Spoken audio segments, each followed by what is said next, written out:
Captain's Log, Stardate 100123. We've found ourselves in a strange new world, surrounded by strange new people. We are out of our element. Mr. Fagan, status report? It got a little rocky with episode 11, but we did manage to escape its gravitational pull. We're now at 1,100 subscribers, sir. What's our revenue? $31, sir. Thank you. Mr. Satin, what's our trajectory? Episode 15, Captain. Can you throw it up on the screen for me? Aye, aye, Captain. And set a course. Maximum warp, sir? Make it so. Hey there, welcome back to 16 Stops, a podcast. My name is Josh, and I'm here with Brandon. What's up? And today, in episode 15, we're going to talk about filmmakers versus YouTubers. Mm-hmm. So, Brandon, we're in a different situation right here. One, we're together. Yes. Which is weird. Yes. Not like together. It's plutonic, but we're both in the same area together. Yes, and this is a very interesting place to we're in as well. So that's part of what we're going to talk about today. Yeah. All right, so in addition to being in a cool place and being in person, hanging out together, we also have a guest today. That guy. This guy. Oh, hey guys, what's going on? Mr. Jeff Fagan. Jeff Fagan. So, Jeff, do you want to introduce yourself? Because you're going to be hanging out for the podcast today? Yeah, sure. Hey everybody, my name's Jeff Fagan. That camera right That's there. the camera. Filmmaker, DP, have a channel called Reach Films, talk about tech just like these boys do. And it's cool to finally meet everybody in person because I feel like we've all been talking for so long and, never getting to hang out in person, but now we're here. Our first time all together. I know. Absolutely. And Jeff is basically the reason why we're here as well. So that's part of what we're going to talk about today. So we're going to be talking mainly about filmmakers, being YouTubers, kind of doing both and all the things that are involved and how we feel about that and what's cool about that and all those sorts of different things. Should we explain where we are a little bit more? Yeah, go ahead. Because we did kind of gloss over that. Yeah, that's probably a good idea. We are on the bridge of the USS Ares. I guess it really depends. It does depend. It depends. But I'm pretty sure this one's the Ares. Yeah, we have the plaque up for the Ares, so Okay. we're in Ares mode right now. Yeah, Dana, the man who's basically running the graphics part of this, has kindly put up our 16 Stops logo on the screens for us. But yeah, we're on the bridge. Okay, so we're here to film. I don't know, Jeff, you want to explain what we're doing here? Yeah. I think you're probably the best one. So this was the final shoot for Axar, which is the continuation of Prelude to Axar, one of the biggest Star Trek fan films pretty much ever made. By a landslide. By a landslide, yeah, for sure. Production valued by a landslide. So we're here, and we had this final shoot, and I needed some camera operators, and we're in kind of the situation of crewing up because although I keep saying this is the final shoot, this was the final and biggest shoot of the entire film.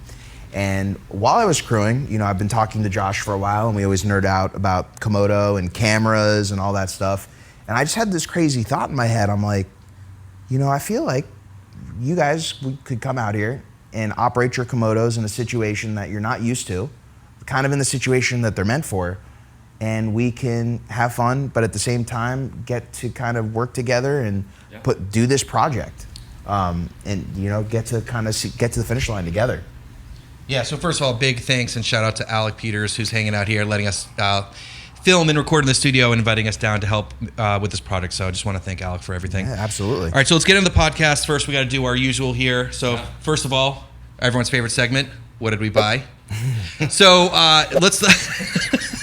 I guess I'll start off. Did you see the look Alec threw us? He was like, what? Yeah, the problem is Alex watching us record this. So first of all, I picked up a few Zeiss Batis lenses for E-mount, which I love Zeiss lenses, and I found a great deal on a couple used ones. And I'm just trying to get some different looks out of my FX3. So I picked up a couple. I'm not sure if I'm going to go for the full set, but I'm loving them so far. And I think they're sleeper lenses. They were unexpectedly small and light. They're very tiny. Yes. Yeah. And it's pretty much the only autofocus Zeiss lenses out there, so very cool. All right, Brandon? I bought a battery. I'm proud of you, man. Thank you. Okay. I'm pretty sure that's it. I actually returned and sold many things. Okay. Wow. Yeah. Okay. And Jeff, you made Jeff, you're here. Purchases. Why don't you? Yeah, you're in on this. So I got a Sony A7 IV, so I could do a little bit of stills and video action in full frame. And then I got the Tamron 35 to 150.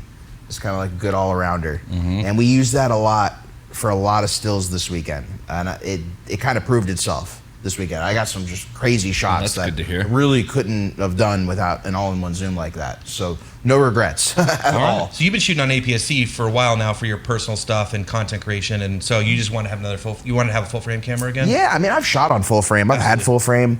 I just never needed it. I mostly was shooting on Super 35, and I was loving the crop sensor life. Really didn't have an issue with it. Yeah. But you know, for stills, it's nice to kind of have that full frame look. So I figured, why not? I got a great deal. I mean, I think that's the one thing we all tend to get pretty good deals, you know, on our stuff. Yeah. So it's try our best. Yeah, we try our best. Because we're always selling and buying and trading and whatever. So yeah, it's not just us that are doing this. Like, you know. Yeah, there are others. Yeah. That have this addiction. Gas is real. Gas is real. Okay, speaking of the gas, did you get anything else then? Oh, you're putting me on the spot. I didn't. That was it. No, that was it. Just okay. Yeah, it was just those two. But those two are pretty big. They are. Yeah, that's just substantial. Yeah. Okay. All right. So that's it. That's it, man. Okay. Yeah, and it's been a few weeks too. Yeah. And there's a lot of announcements and stuff that, like, so many cameras. So let's get on to news and rumors. All right. So we got a couple things to talk about here. We were thinking about doing an episode just like on all the new camera releases, and we just were like, you know what? I don't want to make a whole episode on that. Brandon agreed with me. It felt like it was like, there were so many like YouTube reviews and blah, blah, blah, blah, blah. We're like, this is not going to be that entertaining. So why don't we skip it and summarize some of the biggest ones, and then we'll move on from there. Well, actually, the things I have on my list here are things that have sort of been in the last week or two. So we just kind of took a few weeks off from news and rumors. So instead of making this an hour long, we'll just... All right, so the more recent things, we had the Nikon ZF that just got announced. So I know everyone hates us for not talking about Nikon. Technology. Yeah. I mean, good for Nikon. They're doing something really cool. I've always thought throwing modern technology into a retro body is pretty cool. I mean, if you really want to know the most about this camera, I would go watch Gerald Undone's review or like Petapixels. But from what I know, it's kind of like is it the Z6 II sensor?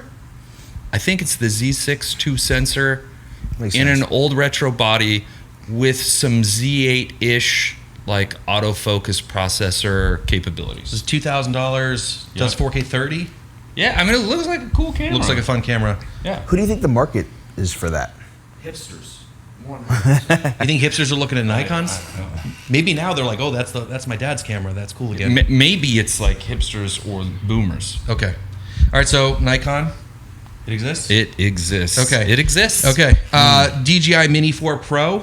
This is really, I think Jeff would be a good person to talk about the Mini 4 Pro. Oh, What's yeah. different from the Mini 3? So it's very close to the Mini 3. I think the biggest updates are it shoots 4K, 100 frames per second.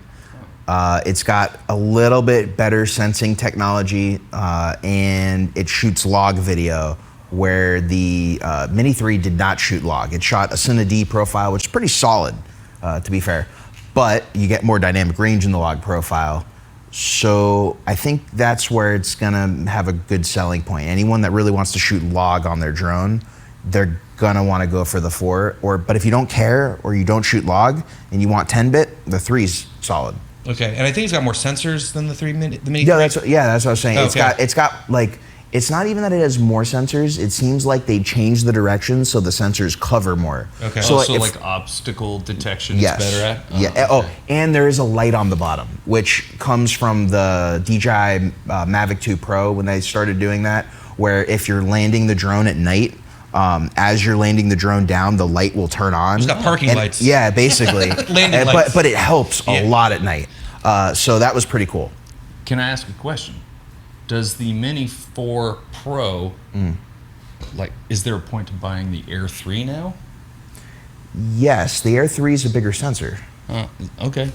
So it really depends. You know, if you want to be under that 250 gram weight limit, and it's not just about, you know, legality for, you know, having your Part 107. It's for like traveling purposes. If you want to go to certain countries, you can't go in with a bigger drone, or you need permitting. If you need that smaller drone, that's where the Minis definitely make sense. Good to know. So I own the Mini 3 Pro, and I also own the Mavic 3 Classic. To me, that's a great combo. I don't think I'm going to be upgrading to the Mini 4. Mini 3 for me is a kind of a backup. Yeah, and the Mavic 3 Classic is like the classic good all-in-one Love that pro drone. drone right now. It's a smoking drone. Okay, so moving on, we got the DZO Pavos. I know you want to talk about this, Brandon. I mean, that's a lens that I've seen at Cinegear. I saw them at NAB, and I really liked them, especially because they have crazy minimum focus, which is unusual for a anamorphic, a 2x squeeze Super 35 anamorphic. DZO makes some great glass, I can't wait to see it then. but they've improved it since I saw it because it had some pin cushion distortion. It was a little funky. They still look amazing, and on the affordable side at like $5,500, we say affordable. But they've actually listened to a bunch of like the concerns that people had, and they made it barrel distortion. So now it's more in tune with what the customers wanted. How much are those guys? Yeah, I think they are $5,500. Whoa. So they have a 6-lens set. You know, they kind of compete with the Mercuries, maybe not in looks, but like what they give you. I mean, it's a 2x squeeze, better minimum focus, $5,500. They don't have the crazy, not as much flaring as like the Mercuries. You know, I'd still say the Mercuries are probably more in line with what like somebody who's looking for anamorphics is looking for. But I mean, I'm super interested. I think it's a rad little lens, and they're tiny. You had me at better close minimum focus. I mean, that's the big thing with anamorphics. They have some cool focal ranges, like a 28, 32, 40. And I kind of lost track of the others, maybe like a 135, a 75. I played with the 28 and the 75, and the 28 is like right up next to it, which is freaking sweet. Yeah, no kidding. Cool. All right, so Sony announced some wireless mics that go into the hot shoes. So they came off like a single and double transmitter, and then also like a condenser tabletop mic that's wireless for like podcasting and stuff. Okay. So I tried out their earlier version. It's one of those like lots of letters and numbers, ECM something before, and I did not like that mic. So Trash. I think if you're primarily shooting on Sony, it might be cool because you don't need any wires. It goes right through the hot shoe. But only if the audio is good, you know?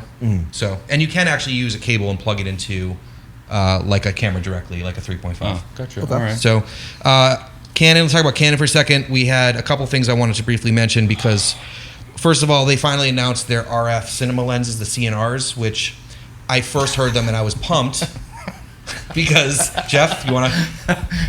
Why? Because I think. Why don't you talk? All right. You know So where I'm I was excited because when they came out, I was like, oh my god, they have the 24 and the 35, and it's gonna be like all the new like RF mount optics, and then the stills lenses would come out, and then I was like, someone's like, no, they're just the old CNEs, like which are based on old EFL lenses. Yeah. So It kind of just took my excitement away. and they're like $4,000 a pop. Yeah, they're not cheap. Yeah. They're not cheap. They're the same glass essentially that we've had. So what's the benefit at this point? You know, you're just getting them in RF and you don't have to use an adapter? Yeah, I think also it has more electronic contacts, so you have like focus assist and those sorts of things that are in the cameras. But Okay, but fair. seriously, I think anyone that's rocking cinema lenses on the Canon cameras, I recommend EF because you can speed boost, you can adapt on anything. I would like to know if there's anybody that's seriously not disappointed. Like they've had so much time and they release these. Is there a person out there that's just so stoked, or is everybody like a little wind has been taken out of their sails? This does not. I don't know. Canon. So in addition to that, there's a bunch of rumors about new lenses. So of course I don't know what they are, and we won't know until they come out. But the only one that they were really named was going to be a version 2 of the RF 7200 f2.8L, which I was like, they're making another one. yeah. So what I heard, and these are all rumors, is that they're going to make it in internal zoom again, like it was before. Wait a second, what? So Why would they go backwards like that? So my thought is that this is for the old heads, the old photographers, the event shooters, the sports guys that like the internal zoom. They can beat up on it. It's like a little more rugged. It's also you have less chance of dust. Exactly. Getting in. Better weather sealing. That's kind of the big reason. I have 2 of these zooms, you know, like the external zoom. Yep. I've never had a single issue with dust or grime, and I've beaten the hell. Do you have the 7200 f4? I have the 7200 f4 and then the 15 to 35. Okay. And I mean, like, I beat the crap out of them, and I've never had a problem. So anyway, To me, like I own the 100 to 500, which is one of the main reasons I bought it was because it was in external zoom because it packs away super Yeah, it's small. so small. Yeah. It is the benefit though of mirrorless. You know, these lenses just get so small. So I wonder how big the market's going to be if they really do come out with these that are all in one. They don't extend, but you know they're going to be bigger. They're just going to be much longer. Yeah. Like They the have EF to be. versions, you know? Yeah. You have a hair on your no other side. Yeah, so what think you I mean, got it. even Sony, Oh geez, Their this new- is like Klingon hair. even Sony with their new 7200 f4, they did an external zoom too, which Yeah. they didn't do with their 2.8. So to me, one of my takeaways from both the lenses and the new 7200 is that they're kind of just going backwards. Like Canon's been innovating with new lens designs. We got the 20 to 70 f2. We got these external zooms, like these longer lenses, and now we're just like, oh, we're gonna go back to what we're doing, and that doesn't make me feel good as a Canon owner. I want them to be pushing and innovating. Do you guys have thoughts on that? I would say that Cam probably made the right move when he was like, I'm sick of waiting. And he just bailed. I'm getting that feeling too, man. Okay. So Is that it? Was that it for news? we got one more. There's a rumor about 2 new Sigma lenses coming out. The long anticipated 7200 f2.8 for E and L mount, Okay. because that's missing, right? That they used to make that lens for EF, right? So the new version of that, and they're also coming out with an APS-C 10 to 18 f2.8, Okay. What mounts are those? probably E and L. I feel like now that Blackmagic has entered the game too, Sigma's probably going to start making so much more L glass because Sigmas have been such a hit with those cameras for years. Yeah, but it seems like everything they release in E, they also release in L. Okay, That's what I've been at least taking away from it. that's great. That would be great. Yeah. Absolutely. All right, so I think that's it for news and rumors. Okay. Count it. All right, so let's get on to the meat here, the main discussion. We're going to be talking about filmmakers and YouTubers and sort of our experience being on set and a big production like this. We had, 40, 50 people involved, something like that? I don't know. I mean, Alec is asleep right now. Alec or we Alec's would- asleep, so we can't reference for we him. The production crew. I think there were like 17 of us. Okay. And then there were a lot of volunteers Yeah. and And all the actors. All the actors. Okay, so if you go the whole crew, Alec towards mentioned that. at one point 40. I remember him saying 40. Okay. And makeup and costume and like all that stuff. Okay. So first of all, I think I want to talk about our backgrounds a little bit, and mainly I want to hear your story too, Jeff, because I want to briefly mention that Brandon and I kind of have similar backgrounds when it comes to filmmaking and videography and content creation. One of the reasons I think Brandon and I connected was because we both started with channels that had nothing to do with filmmaking. Not at right. all. So like your main channel, It's just tech and fitness. Tech and Fitness, my farming channel, and through those we've developed our love for cameras and videography and all that kind of stuff. And that is what pushed us into being complete camera nerds. Yeah. So, but Hard. Jeff had a very different background, so kind of wanted you to share that if that was cool. Yeah, no problem. Don't blow it though. I'll try not to. The captain over here. So I started off in action sports right out of high school. Did a lot of wakeboarding specifically. Is that how you know the gourd? That's how I know the gourd Okay. from the wakeboarding life. That's how gourd got started in filmmaking too. Oh, right on. So it was one of those things where it's kind of like you're either really good at the sport or maybe you're better at filming it. Okay. So I started filming it and I started really liking filmmaking. I did my own movie at the time. And then after I did my first movie and I did tons of Vimeo videos, I was like, I really want to take this further. And that's when I went to film school. Okay. Because I was kind of learning everything on my own, but I wanted some technical training. And at the time, YouTube wasn't where it is now, where you can kind of learn almost anything from YouTube. So I went to film school. I ended up not graduating. I took a bunch of cinematography and lighting classes, and I really, really loved what I learned. But I felt like that was what I needed out of film school, was the technical training for cinematography and lighting. And then, from there I did documentaries, I did commercials. It was so different from, action sports, but it got me into this technical place that, I'm kind of somewhat in now, where I got into more of the filmmaking aspect, where we did more narrative projects, and it brought me all over the place, from action sports to narrative. And then the pandemic hit, and I just started my channel basically right before the pandemic happened. I didn't really have any, ideas of where I was going to go with it. But then when the pandemic did happen, I was like, well, we're kind of stuck home. What else am I going to do? Yeah. You know, I love talking about gear just like you guys do. And a lot of my friends, you know, they like cameras, but not the way I do. So it's like I can't really talk to them about it. So it was a great outlet to go on YouTube and talk about tech and do reviews and all that stuff. And it's funny how full circle I went from, you know, different aspects of filmmaking into content creation, and I got to see how all these different areas work, and they're all similar yet different, but so necessary. And I just love it. I love all of it. I love all aspects of filmmaking, video, filming weddings, events. It all has its special place in video, if that's what we want to call it, video, filmmaking, whatever it may be. And so I love studying it, you know? Yeah, for sure. I think we do too, and that's one of the reasons why we're here. Is like Brandon and I want different experiences as video people. So I guess the first question I have for you, Jeff, is, you know, you've had other. Let me just say that Brandon and I were camera operators on this set on this project. So you've invited or had other people involved. I think you took a very different approach on this project by hiring two guys that hadn't done this before, but you knew our technical abilities, you knew our passion. Absolutely. And we were friends, so you knew it would work well.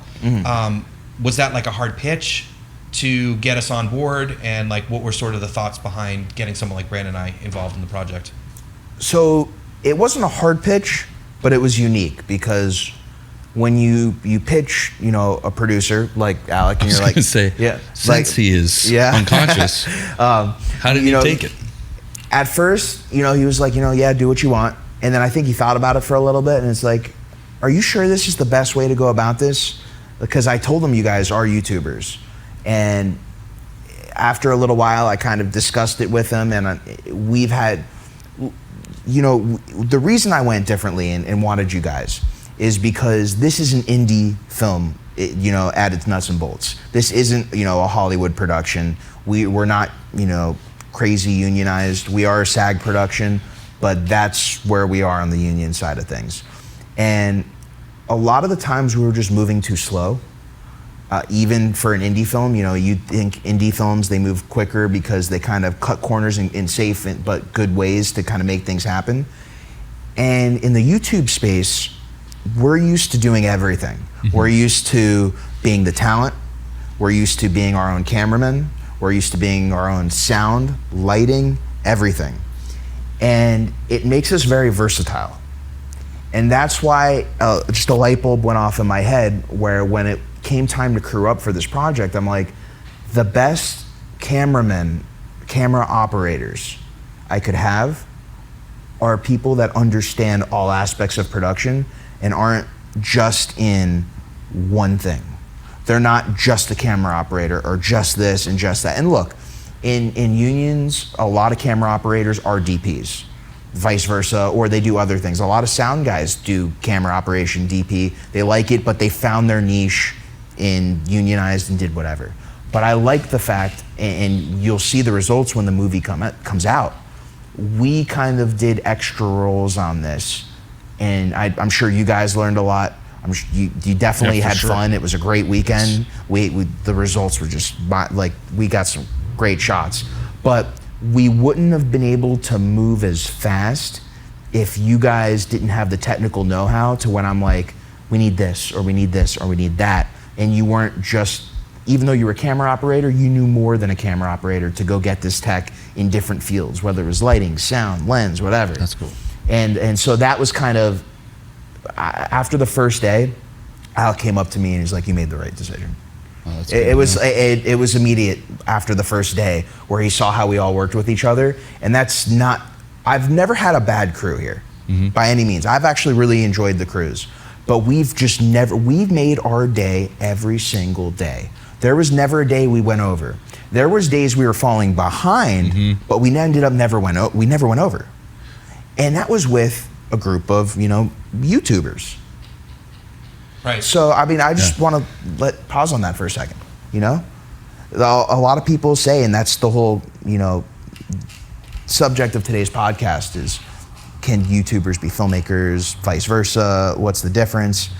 And I think a lot of people don't realize how much work is involved in creating YouTube videos. And I certainly didn't. I was one of those filmmakers who, I never was snobby about content creators, YouTubers, or whatever, but I never gave them the credit. Because I was just like, like they never worked on a production, they don't know what's involved. Like, yeah, they can talk about this, and that, but, like they've never been on set, they don't know what they're doing. And it's like, okay, yes, maybe you guys haven't been on set. But that doesn't mean when it comes to the technical ability, you don't know what to do. And it showed. This weekend was the perfect example of that. So I do want to thank you guys, first of all, for coming out here and taking the drive out here, because it wasn't easy for any of us. I drove up from Florida, you drove down from North Carolina, you flew out from Salt Lake City. Yeah. It's like, it was a mish for all of us to get here, but we made it happen, and the results will show. Yeah. So Can I ask Alec something? yeah. Alec, if I were to tell you I've never been on set before, would that have surprised you? On a film set? On any production set? Yeah, that would surprise me. Okay, because that was the case. For both of us. Well, But I think Brandon and I had a few discussions about this before, and with Jeff as well, where we knew we were going to be with people that had a lot of experience, and I had no question about my technical ability with the camera. Yeah. But we just sort of sat back and just took direction and was really here to just help out as much as possible. I think that goes a long way with working with any team on any sort of job, you know what I mean? I think my two goals were, one, I know I'm getting good direction. I've never worked with a team, but I'm a great team player. Like, I know me. I was like, listen, as long as I don't... Except for this podcast. Yeah, it's true. I was like, as long as I'm positive, right? I'm not the Debbie Downer. Nobody has to wait on me. I don't complain. I think I'm very efficient with my camera. If I can just get along with the team and contribute that, like, I'll be fine. But it was nerve-wracking, because I'm like, God, like, I've never done this. Like, there's a lot riding on this. I don't want to be the guy that screws that up.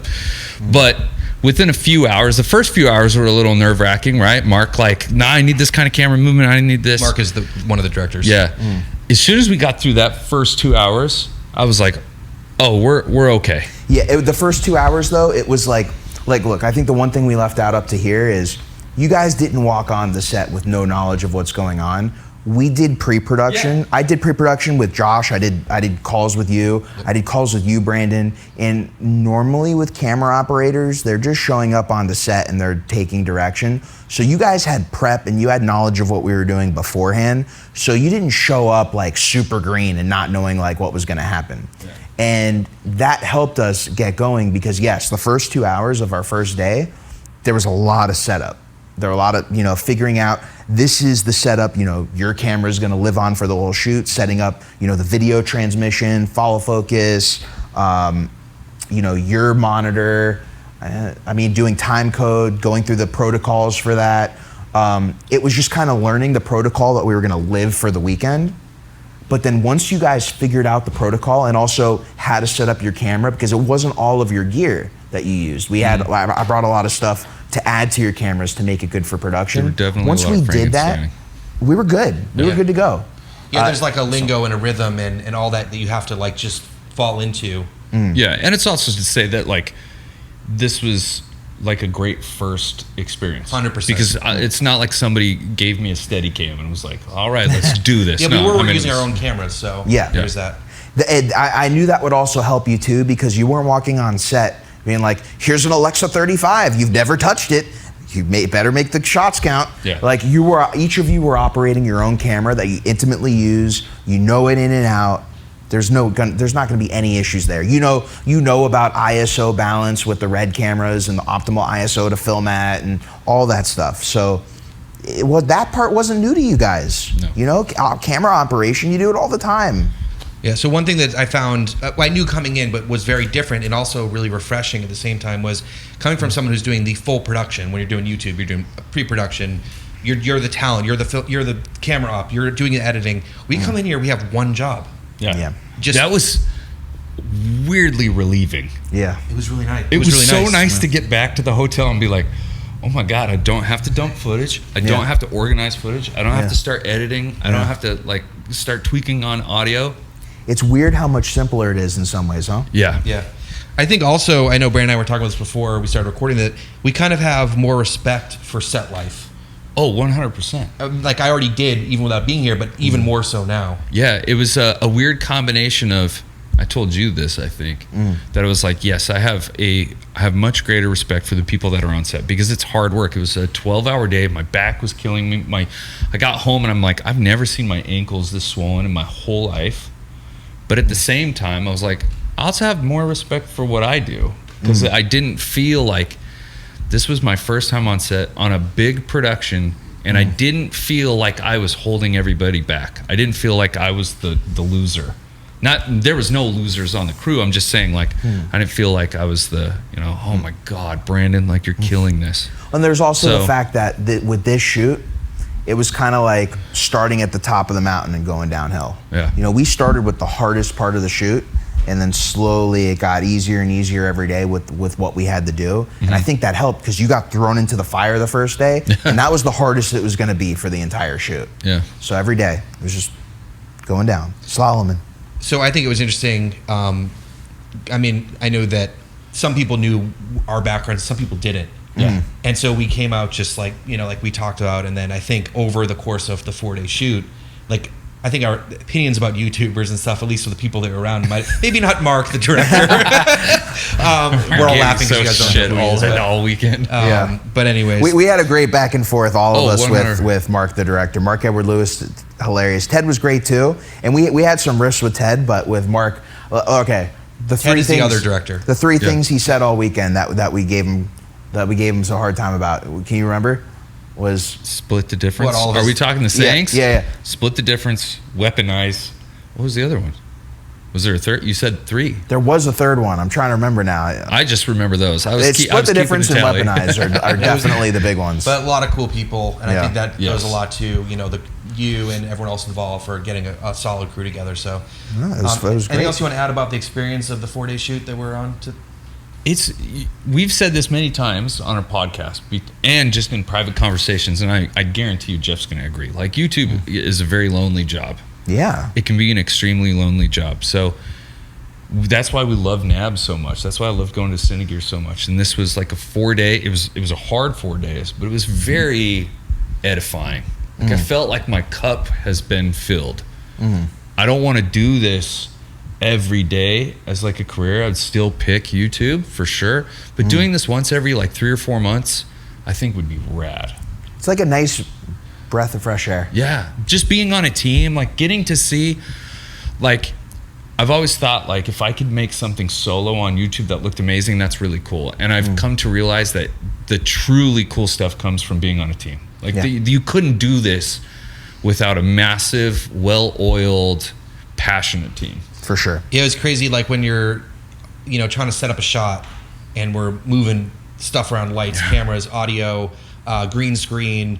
We're moving tripods and sliders. Which we had a full gaff and electric team. Yeah, but I'm saying we as in like not 3 of us, but the whole crew. The whole crew. Right. And it's this whole machine that's going, and you're like, all right, we're gonna do this here, and everyone just starts working. Yeah. And all of a sudden, Brand and I, we're just hyper focused on our little part, and all of a sudden, it's all ready to go. And watching, you and Mark like get with the lighting and get all that sorted out. And all of a sudden, we're like, oh my god, look at this shot! This is crazy. Yeah. So it's really cool to see that come together for sure. Oh yeah, it's very rewarding. Absolutely. Yeah. So I want to switch gears a little bit, and I want to talk about a little bit about the YouTube part and part of like what I do and what you do as well on your channel.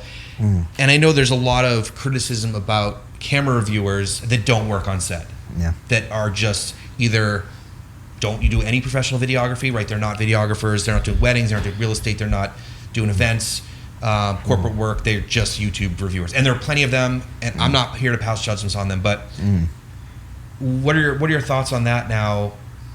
Maybe to you, Brandon, first. Oh, you want? Okay. Yeah. Like, what are your thoughts on that now? That like we've talked a lot with people, but now after going through this, do you think it's important that people do that? I think it's important if that's, important, yes, because like the requirements for my camera on set over the last 4 days are very different than the requirements I've had from it in the past, right? Like sitting in a YouTube studio. So I think if you were a reviewer, it would probably be like, this is my area of expertise. This is how I shoot, and it would fit those parameters. I can't give advice for something like a set because the set life is so much more demanding. Like your camera's on for much longer periods of time. It's on, batteries. It's not. We did not run like Mains. We didn't run mains. We're swapping cards in and out super fast. So like media's got to be like compliant, and it's got to be able to handle that. My monitor felt like it was 400 degrees the whole weekend, but it worked flawlessly. So could I recommend the Komodo? Probably more now than I've been able to recommend it. So yeah, I would say it's just got to be important from those parameters, Yeah, I agree with that. I think for me it was really refreshing to use, my Komodo in a narrative situation, because I'm just using it for fun and for testing and my own little projects. But to be able to use it in full production, you start realizing things like you cannot have unreliable media. You have to have reliable batteries and enough of them and a way to charge them quickly, and everything's got to turn over. There can't be a hiccup because you're kind of running for the whole time you're up. You know what I mean? Yeah. That being said, like, I still know that this was a 4-day shoot in a controlled set. Right. We weren't outside. Right. This isn't a 3-month thing. So I'm saying that like from this perspective. Do I know if that would pass the test for like a much more demanding type of thing? I don't know. So I guess that would be the stipulation. But you start to see where the weaknesses could be. 100%. Especially after using these cameras, leaving them on, I don't think they were on 12 hours, but like they were on for hours at a time. In a hot environment. It was like pretty this, warm, that first day, this little set got hot. There were a lot of people here on the first day, and we learned very quickly that they needed to kind of not be in here. It was, things are fogging up. People sweat like crazy. I mean, luckily it's great now. Temp's awesome in here, but yeah, too many people in a little set like this. It's learned a lot. But I mean, look, you guys came to the challenge, and we had battery, like media management, we had a DIT for, so I wasn't surprised about that. Jamie was killer. Yeah, Jamie was awesome. But power management was on you guys. I brought extra power, which turned out really only worked for your camera. But we had a power solution to where we were never out of power. And we didn't have to plug in. We never had to plug in. And it kept us mobile. That was the big thing. By not connecting to mains, we were able to move the Komodo X on the tripod wherever we needed to. The Komodo lived on the slider the majority of the shoot. We were able to move the slider very quickly and efficiently because there was nothing in the way preventing us from. Yeah, and also I brought this up. I was like, hey, we could plug in here. You're like, no. And I was like, okay, Jeff's in charge. And I think the point there was we're moving quickly. We had a lot of people in a small space. We're already dealing with cables and stuff from everything else going on. Which is all, laid down safely and gaff tape and all that stuff. But it's still one less thing to worry about. Exactly. One of the interesting things, though, is like having you do this whole thing in your experience where we weren't experienced. We were thinking, hey, it's more efficient to put it on power. But there were times where we would have something planned and it was like, no, they're still in wardrobe. Get back into the bridge. Let's hurry and film this thing while we have 30 minutes of time. Then we'll come back out here. So had we done some of those things, even though from our perspective, it would have been more efficient. It wouldn't. We would have probably run into issues. Was there any gear that you thought would have been helpful for like me and you that we didn't have? I felt like I was solid because I didn't do audio. That's true. Right? Like that monitor came in clutch. Like I asked Jeff, I'm like, can I please, because let me backtrack. The original plan was to use the Komodo just like you. Yeah. And I'm like, can I please bring the KX? Because now I'm not worried about like this weird monitor solution, my SDI, stuff like that. And it ended up freeing up the SDI for the wireless transmission. It just made everything so much easier. Jeff took care of lensing. Yep. So there was nothing on that end. I think the only thing that would have made my life easier is if that damn 1 terabyte card that I ordered come in on time. Well, that's like that was. I mean, like it's supposed to be here on this day, and but then for it this never shoot, came it didn't matter because by the time Jamie finished doing the uploads on the cards, they were way ready to go before like we needed to swap cards. I think bigger batteries actually. Like I used the 98 watts, and because mine draws more than yours, I had to swap mine out more frequently, and that might have made us more efficient. So I think bigger batteries would have been cool. Yeah, I think 150s are a little bit better for production, or a lot better for production, let me rephrase, than the 98s. But I think a lot of people go for the 98s because you can kind of bring as many as you want on an airplane, so I get it. Yeah. But the 150s, it's kind of like there's no competition, especially if you're running a Komodo X. I would have much rather had 3 of those 150s than the 2 98s and the 150. Yeah, For you got to sure. realize also you're running a monitor. We were running wireless video. Yeah, and that was pretty much it for the most We part. weren't using follow focus. We plugged it in on the first day and then realized we didn't need it. But I think the ability to be flexible, like, you know, we had handles and stuff. We went handheld a couple times. Yep, we did. You know, like we had the ability to do that. Yeah. So I was really impressed with the Komodo. Yeah, that thing crushed it. And the footage looked awesome. So, all right. So I want to move on to sort of the main topic. I know we've sort of been talking about this the whole time about filmmakers and YouTubers, but there's sort of the distinction between filmmakers versus videographers versus Content creators, YouTubers. Yeah. What are your thoughts on that, guys? I don't know. Why doesn't somebody start it and get my brain working? Because right now it's just, The lines are so blurry to me. That's because, like, maybe that's why I'm having a hard time like contributing to that. because we're so thing. tired. Yeah, I'm very tired. I mean, But we are it's, doing this at the you end, weren't doing end of working. Yeah, Yeah. we just Like, finished wrapping. It was like, And we're I like, think oh, let's just set that. Yeah, but no one has that context though. They don't realize that we finished our last day, and we wanted to do this podcast, but obviously after we were done. yeah, we so couldn't do we were it like during. rolled into it. So we after wrapped up the whole working. thing, and then we're like, all right, now let's set up all our Let's cameras do and the this and like, skit. yeah. Which was its own thing. Yeah. And then it's like, okay, now we got to set up for podcast. All right, so I think it's really tricky because I think there's a lot of gray area. Now, I don't call myself a filmmaker. Yeah. I have never called myself a DP or a filmmaker because I don't do that kind of stuff. But that's not. You can definitely say that you make films for YouTube as well. So Point. This is the proof of that. Like this whole production got started on YouTube, and this video will be on YouTube, and it's very much a film. Like, I mean, oh yeah, right? yep. So yeah, I think you could definitely do both, and I think I would never call myself a filmmaker. One of the things that we talked about earlier, now when people ask me like, what do you do? I honestly feel a little more confident and happy to say I'm a YouTuber. Ooh, interesting. Okay. You know what I mean? Yeah. Like, I'm okay making that distinction and not feeling bad that I'm not something else, like in the video world, if that makes sense. So Jeff, this is really interesting because I feel like you are all three. Yeah. Yeah, and now leaning towards, I don't necessarily call myself a YouTuber, and the reason I don't is because not all of my work lives on YouTube, but a lot of it lives on digital platforms. So I tend to use the word content creator just because I feel like if I say YouTuber, that would be if I was only on YouTube, and that's kind of my bread and butter. Yeah. But you know, I consider myself, I do filmmaking. I am a filmmaker. I'm not a filmmaker all the time. It depends on what I'm doing. Sometimes when it comes to weddings, I guess I'm technically a videographer. When it comes to doing podcast work, I'm a content creator. When it comes to doing YouTube work, you can call me a YouTuber, content creator, whatever it may be. But I think for a long time there was a stigma of, you know, oh, I'm gonna call myself a filmmaker because being considered a content creator or a YouTuber is just not cool. I think the stigma's still there. But I think it's not as bad anymore. I think you're right, it's totally still there, but a lot of people are starting to accept it, or more people are starting to accept it. And that's why I don't really care what I'm labeled as. Whatever I'm doing in that moment is what I am. All right, so Jeff, when you meet someone and they say, what do you do? What do you say?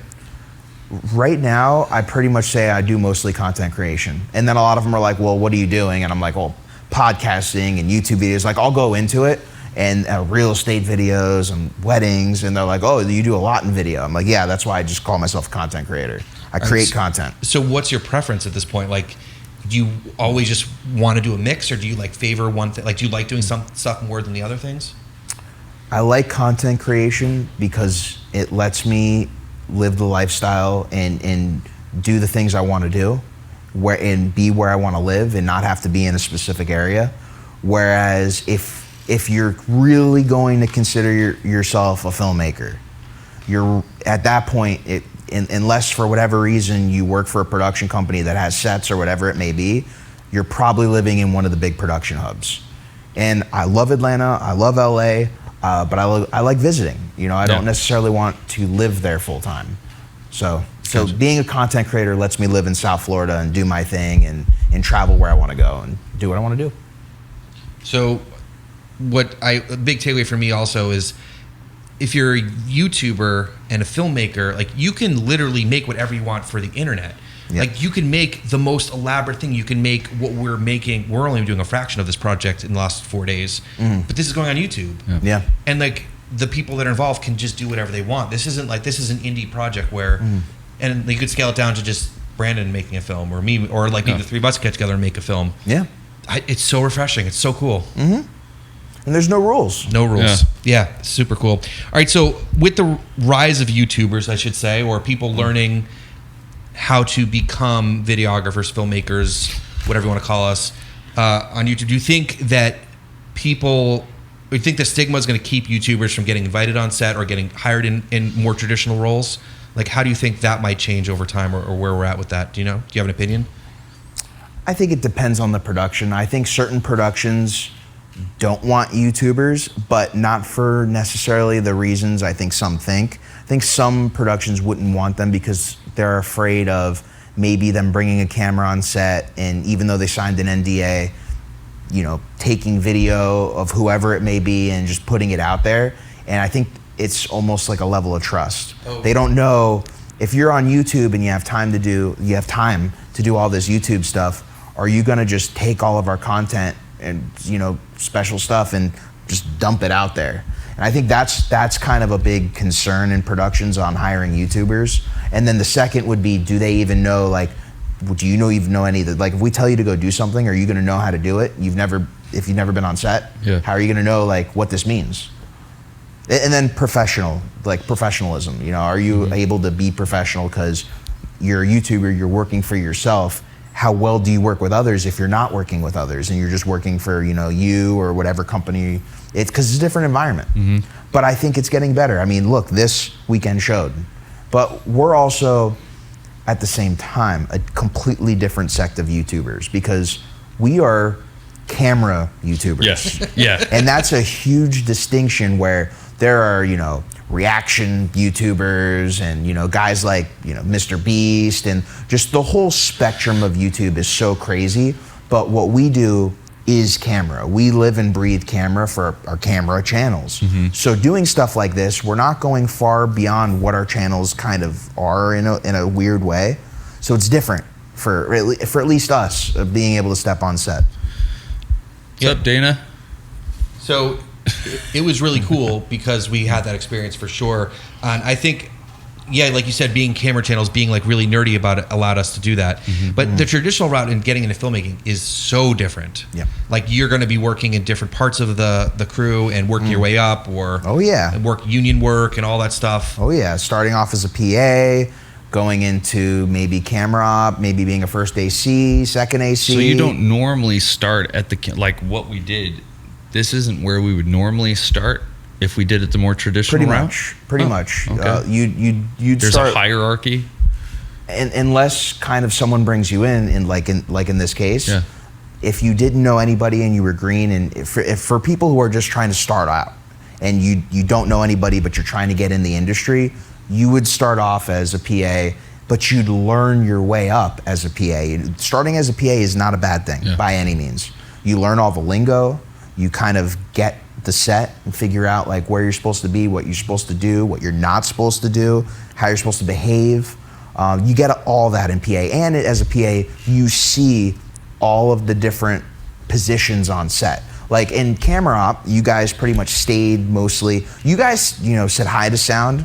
We had lunch with the gaffing team, electric team, but we each kind of had our own section. But the PAs kind of go around everywhere and do everything. So you can figure out, for instance, what you like doing. What is the position you want to be in filmmaking, on a crew, in production.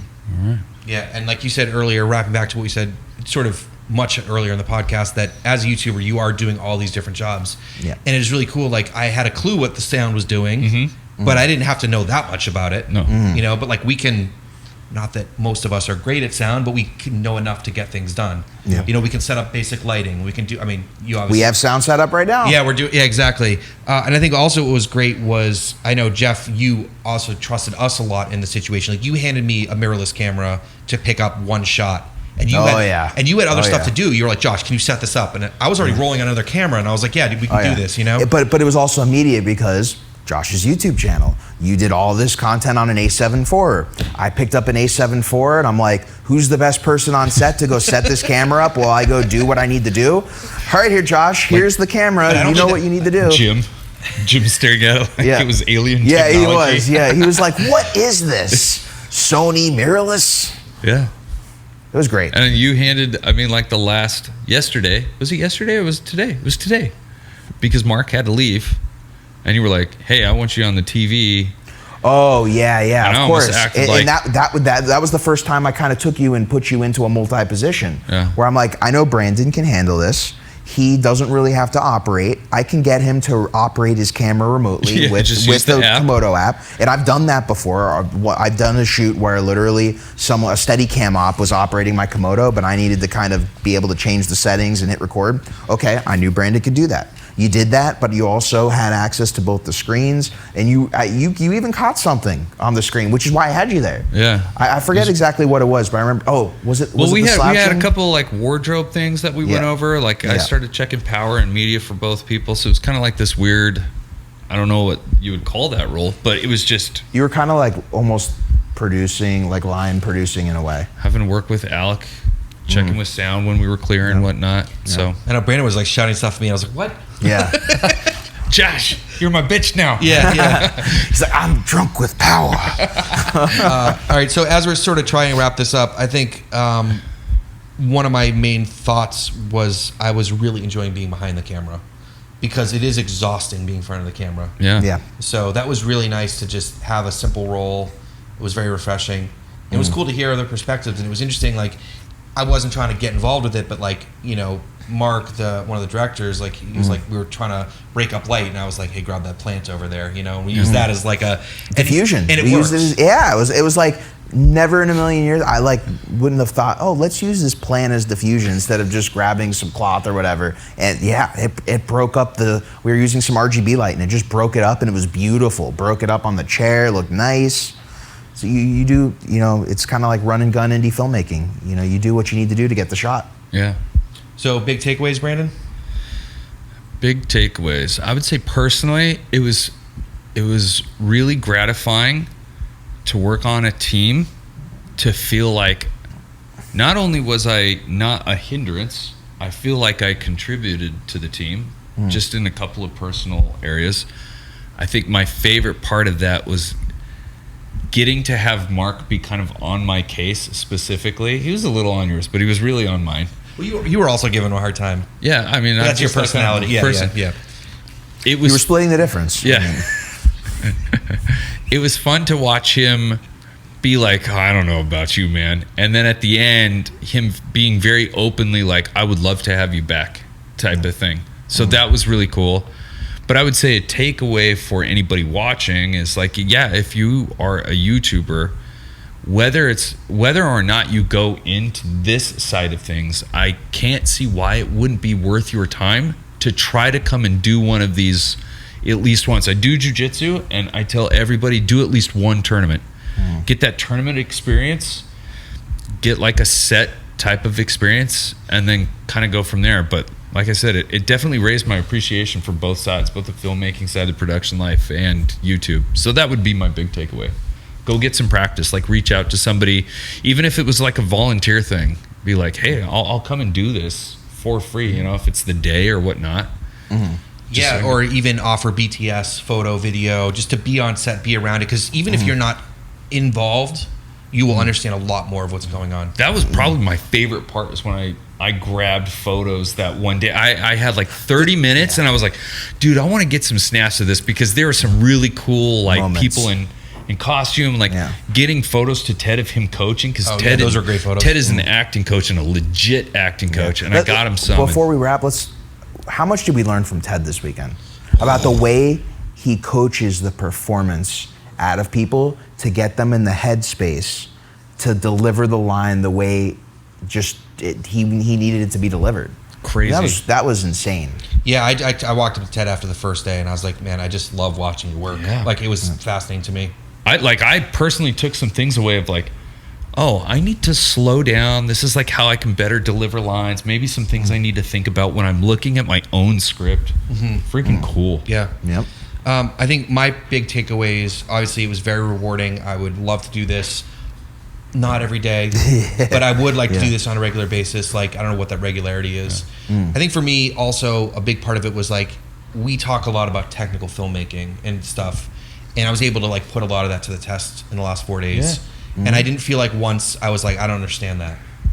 There's a few terms I didn't understand that are used on set, but What's really funny is like being a camera reviewer. yeah, In a very technical one actually came in handy. yeah, I think for so. you. Yeah, It wasn't like, oh, you're doing something that's kind of pointless. yeah, it Because was- we hear like, what's the real world? And it's like, well, I just did it. yeah, Not me, you specifically. Yeah, and I wasn't like, I don't think I was overstepping boundaries with like offering No, advice, but there was times no. where you'd ask me something or Mark would ask me something, and like that feedback was helpful in some situations. But it was also you knowing the cameras, both of you knowing Sure, the cameras, sure. you know? You didn't step out of bounds. You'd be like, oh, hey, we're a little under right here. I'm reading that. Instead of just, you know, someone who doesn't really know the camera, doesn't know how to read any of the tools to help you, just sitting there being like, you know? That was a lot of help.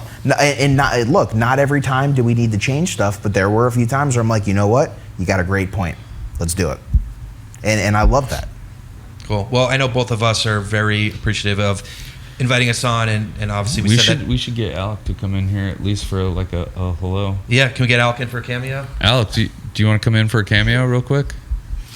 Yeah. Where do you want him to Here, sit? want him to sit on the chair? No, Oh. right here's cool. Are you sure? Yeah, come on in, Alec. So this is Alec Peters. Alex, what's I don't know actually your official title. Here, Producer. here you can go with you. Producer. Yeah. Do you want to explain a little about Axar and where Yeah, you can that's find a- it and promote that a little bit? You can look at that cam right there. That one? Okay. Yeah. So Axar is the most famous Star Trek fan film. Fan film meaning we're not licensed by CBS or Paramount. We don't own the IP, but we do it out of love. And we created a short film in 2014 called Prelude to Axar, which was meant to be proof of concept for a full-length feature film. This is before Star Trek Discovery was on the scene. You know, there had been no Star Trek for years at this point. And so we raised $100,000 on Kickstarter and made a 21-minute short film, which now has 5 million views on YouTube. And you can find that at Axar, AXANAR. We have our own channel on YouTube, and you can check out our website, axar.com. And so we started making a full-length feature film. We raised over $1 million on Kickstarter. The film was so popular, we were able to raise over $1 million I did not know to that. do a That's incredible. yeah. We raised $600,000 when we released Prelude to Axar. Then we released the first scene from the full-length feature, and that was so good. We raised another $600,000, built a studio out in LA, 15,000 square feet. We were building sets, the works. It was amazing. And CBS and Paramount, I guess, felt that what we did was too good. So they sued us. Oh, jeez. And as people will tell you, like any other fan film maker would have just crawled up in the corner and cried for mommy and gone away. And I'm a lawyer by training, and I was able to get Winston and Strawn, which is one of the top 20 IP litigation firms in the country, to represent us pro bono. So we went to court against them. It went on for about 13 months, and they finally settled with us, which allows us to make 2 more short films, which is what we were doing here. And so this weekend was basically the last of 3 major shoots that will get us all the footage we need to produce the next 2 15-minute episodes. I didn't realize that you had to go through that much. So it makes being here that much more enjoyable. So thanks. Yeah, That's really cool. pleasure. No, I appreciate it. Thanks for having me. Other way around, big guy. Other way around. And thank you for having us. Yeah, no, it was great having you. You guys were amazing. You guys were just total pros, and we loved having you guys, and look forward to working with you guys again. But hold on, you got them on camera now. Yeah. What's your thoughts about them never being on set in their life before? No, that's And amazing. That's really freaking amazing. I didn't realize that. I prepped you that they were YouTubers. Yeah, but I didn't tell me that they were didn't want to new. tell Yeah, they were green. Yeah. No. So we wanted to kind of see what you thought about Yeah, that. no, that's kind of amazing. But listen, Jeff does a great job as DP, so I know Take a lot of that credit. he's he knows what he's doing, so he's going to tell you guys. And yeah, so. When's this that we filmed, part 2 and 3? When does that drop? Next summer. Okay. Yeah, I mean we've got some more inserts. We got some inserts. We got one character left that we have to shoot, and a couple insert shots. And but right now, Mark Edward Lewis, our editor, post-production supervisor, co-director, he'll take all this footage and start putting it in the timelines. And we've already assembled some timelines that allowed us to which was basically all the footage from the last 2 shoots, along with just some slugs and a temp audio track. But it allowed us to see the flow of the script. Okay. And so Which he it wrote. was very rough, which I wrote. And it's awesome. And those assemblies were just so important, because rather than just shooting what's on the paper, we got to see how did it flow, and was there enough tension, and there were times where we were like, well, that doesn't make sense, or that doesn't work, or it's because basically episode, in Hollywood they say in your classic 3-act structure, act 1 is you run a cat up the tree, act 2 is you set the tree on fire, and act 3 is you save the cat. Okay. Matter of fact, one of the 2 most famous books on script writing is called Save the Cat. So Prelude to Axar was us basically running the cat up the tree, and episode 4 is basically us lighting the tree on fire, and episode 5 is Save the Cat. Now people say, well, where's episode 1 and 2? Well, there were no episode 1 and 2. Okay. When we did Prelude to Axar, we put it in this hypothetical, kind of theoretical, like we made it like it was a war documentary. And a lot of us grew up on a series called The World at War, which is kind of the seminal World War II documentary series. And so when we were doing it, we were like, well, let's just make it like episode 4, so people think it's part of this bigger thing. It was just kind of a conceit. And then we're like, well, Star Wars was episode 4, so let's just say episode 3. So okay, well, episode 3. So we never planned to make any other episodes. It was proof of concept for our movie. Yeah. And then when we got sued and they allowed us to make 2 more episodes, I took the 2-hour feature film script I had written, and said, look, the best way to tell this story now in 2 15-minute episodes is to make it episodes 4 and 5. And that's what I did. So I rewrote it all, and it's went from 2 hours to a half hour. And so that's why it's episodes 4 and 5. So there's no episodes 1 and 2. Gotcha. So anyway, there you go. All right. And Cool. thank you so much for being here. We appreciate it, and That's awesome. and thanks for having me on your podcast. This is awesome. Thanks. I think you just boosted us to like $36 in revenue. So Appreciate that. All right, so hang on for a second. Yeah. So big thanks again, Alec. There was so much creativity and passion behind everything involved. I don't think I heard anyone yelling at each other the whole time we were here, which was absolutely incredible when you think about it, with all the personalities and all the passion. So very cool. So again, big thanks to Jeff for being on the podcast. Of course, Alec.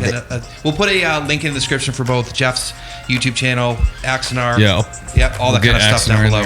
So, all right. And you guys killed it this weekend, so thank you again for being here. Oh, so much love all the way around. All right, guys, thanks so much for watching.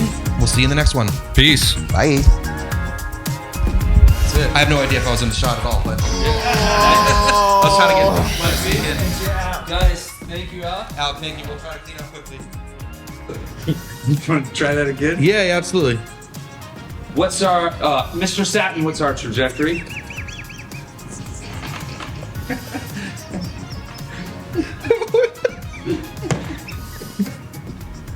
This isn't that fucking hard, man. Keep it together.